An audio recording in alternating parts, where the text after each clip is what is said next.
Bonjour à tous, bienvenue dans ce premier épisode de découverte.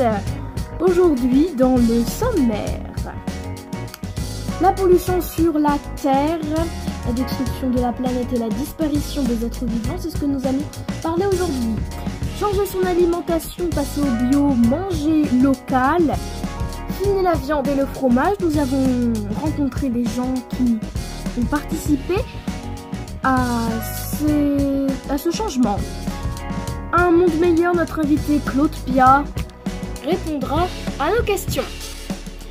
Commençons cette édition intitulée Découverte, leur combat, sauver la planète.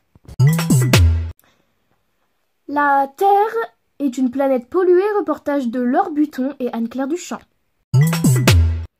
Nature, verte et belle. Mais malheureusement, ce n'est plus tellement le cas. En effet, des bouteilles plastiques, des sacs poubelles, des gobelets et emballages de fast-food, aluminium, paquets de gâteaux, de cigarettes ou encore canettes font désormais partie du décor. Cela est dû au non-respect des gens qui s'y promènent. Des événements sont organisés pour retirer ces milliards de déchets jetés. Cela fait déjà 1 an que nous faisons Nettoyons la nature. C'est la 2e fois que nous faisons cette magnifique opération dans la commune. En effet, nous avions déjà interviewé ce député dans le journal de 20h. Cette année, on porte des masques, mais bon, ça ne change rien à l'opération. Le seul moyen d'empêcher les déchets dans la nature, c'est d'éduquer les gens à ne pas faire ce genre d'acte.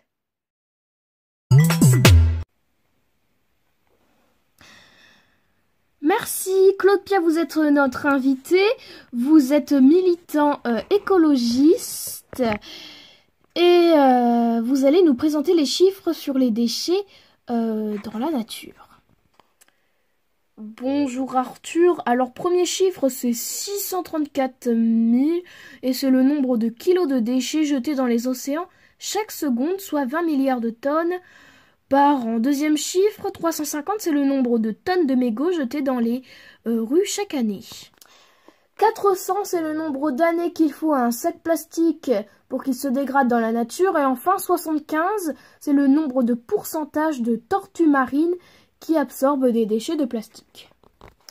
Merci Claude, on vous retrouvera plus tard dans cette édition. Passons maintenant à notre deuxième point, la destruction de la forêt et des milieux naturels avec les êtres vivants tués. Reportage de Sophie Massin et Marine Villers. La Terre, une planète qui est détruite tout le temps. Déforestation, destruction et disparition de la faune et de la flore. L'huile de palme est l'une des principales causes. En effet, 27 millions d'hectares sont brûlés, ce qui rejette des produits chimiques pour ensuite installer des plantations d'huile de palme. Cela tue des millions d'insectes, des koalas et orang-outans, ou les blesse gravement. D'après l'organisation Sauvons la forêt, il ne resterait que 70 000 orang-outans dans les forêts d'Asie du Sud-Est. Merci pour ce reportage. Claude, qu'est-ce que vous en pensez? Alors, ce qu'il faut savoir, c'est que 53% de l'huile de palme sert au biodiesel, contre 35% dans l'alimentation et 12% dans l'électricité et le chauffage. Vous avez tâté le terrain, hein? Oui, j'ai fait des recherches. Mais ce qu'il faut savoir, c'est que l'huile de palme pourrait être remplacée par d'autres choses. C'est incroyable que l'on utilise encore l'huile de palme. Oui, mais le biodiesel, c'est mieux que les autres carburants. Certes, mais vous savez, le mieux, c'est d'utiliser les transports en commun, les hybrides. Ça pollue, mais c'est mieux que si tout le monde avait sa propre voiture qui pollue à fond, hein. Le mieux, c'est les voitures 100% électriques ou même un vélo, hein. Merci Claude. Nous avons rencontré des gens qui ont changé leur alimentation pour sauver la planète. Reportage de Xavier Dupont-Camine et Isabelle Jaunet. L'alimentation a-t-elle de l'influence sur la destruction de la planète? On vous a posé la question.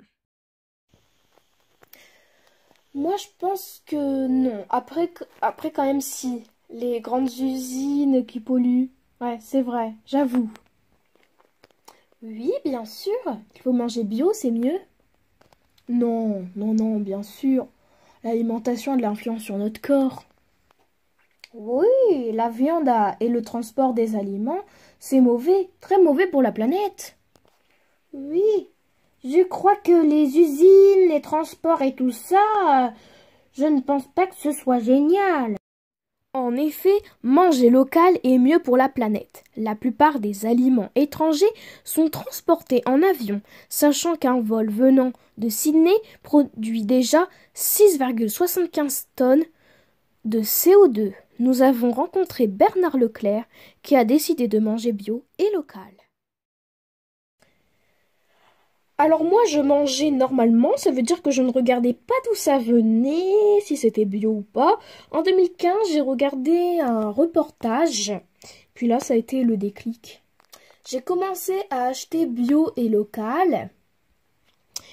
Et puis en 2016 j'ai commencé un potager avec divers légumes et des framboises. En 2018 j'ai acheté le terrain dans mon village, puis j'ai créé un verger avec un grand potager, comme vous voyez derrière moi. Les seuls produits que j'achète, c'est la viande, le fromage et les cosmétiques que j'achète dans une boutique bio. Mais d'autres combats sont menés, comme l'arrêt de la viande et du fromage. Nous avons rencontré Carla Turnin, créatrice de l'association Stoppons la viande. Manger de la viande, ça crée des élevages qui sont nourris avec de la mauvaise nourriture. Cela pollue. En plus, l'animal est conscient qu'il va mourir. Il n'est pas destiné à ça, je suis désolée. Je trouve ça horrible. Chacun mène son combat à sa manière pour changer son alimentation. Claude, après avoir visionné ce reportage, qu'est-ce que vous pouvez nous dire? Vous mangez bio, vous? Vous mangez de la viande? Alors, je suis d'accord avec ce reportage, sauf quand Madame Turnin nous dit que les élevages d'animaux polluent. Certes, c'est vrai, mais si elle mange des fruits, légumes, etc., qui ne sont pas biologiques, cela ne sert à rien et n'y change rien. Je suis plus d'accord sur le point de la conscience. Au moins, ça m'empêche pas de manger de la viande qui vient de mon boucher, elle est biologique, ce n'est pas une viande industrielle. Sinon, je mange biologique puisque mon frère tient une épicerie biologique en pleine nature. Donc oui, je consomme bio. Merci. Claude, je reviens à vous après ce reportage de Karine Dublini. L'association Green Forever a aménagé des espaces en forêt près d'un lac pour observer les espèces dans le meilleur des respects de la planète. Auprès d'un lac, des chemins faits de terre et de cailloux. L'entrée de cet espace éducatif est gratuite, mais une boutique biologique s'y trouve et l'argent récolté sert à leur combat, sauver la planète.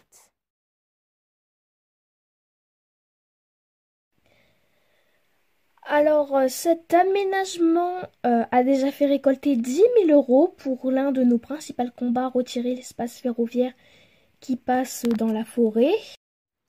En effet, des rails sont installés dans la forêt et cela bloque la biodiversité, avec de nombreuses espèces décédées chaque année à cause de cette activité. Notre objectif, c'est de faire passer le train autour de la forêt et non pas dans la forêt. On est prêt à payer les travaux, mais il faut juste que les gens haut placés acceptent et comprennent notre combat. Nous avons fait de nombreuses manifestations, des rassemblements, mais pour l'instant, rien ne se passe. Claude, vous comprenez leur combat? Bien sûr que je comprends leur combat, c'est très important. Si le train tue des espèces, le train doit être écarté de là où il y a les espèces. Alors Claude, vous êtes militant écologiste comme je le disais en début d'émission, et vous, votre combat c'est la pollution, les déchets, etc. Présentez-vous rapidement. Alors oui, comme vous l'avez dit, je suis militant écologiste et moi mon combat c'est la pollution. J'initie les enfants et les plus jeunes à respecter la planète, la nature. Ils viennent avec leurs parents, leur famille. Et nous ramassons les déchets. Il y a des ateliers sur la forêt, planter des arbres, fleurs, fruits et légumes. Et puis j'apprends aux plus jeunes enfants les animaux, les plantes, sous forme de jeux éducatifs. Donc tout ça, c'est grâce à l'association Planète pour et à tous qui a financé les ateliers que j'ai appelés J'apprends à respecter mon milieu de vie. Et voilà, j'aime énormément ce que je fais aujourd'hui. Très bien, vous avez aussi écrit un livre que je tiens. Ici, il parle de... Ah oui, mon livre, c'était de la... Oh pardon, excusez-moi. Non, allez-y, continuez. Donc mon livre, c'était un très vieux projet. Et puis, je voulais parler d'écologie, de mon combat et des combats que je connais, comme la construction de l'aéroport qui n'a plus à personne, et heureusement. J'ai envie de vous dire. Et j'ai un ami qui a participé à ce combat. Et il passe dans mon livre, c'est Francis, il se reconnaîtra. Et je l'embrasse énormément. Et très rapidement, pour finir, vous avez un site écologique avec 150 adhérents. Et votre site permet de... Ah oui, mon site permet qu'à chaque adhérent, 2 arbres sont plantés. Et puis le site propose une boutique qui permet de récolter de l'argent pour l'association. Merci Claude d'être venu et d'avoir répondu à nos questions, d'avoir accepté. C'était un plaisir. Merci à tous d'avoir suivi cette édition de Découverte. On se retrouve très bientôt. Ce soir pour l'information, retrouvez Carole Hector. Au revoir à tous et prenez soin de vous et de vos proches.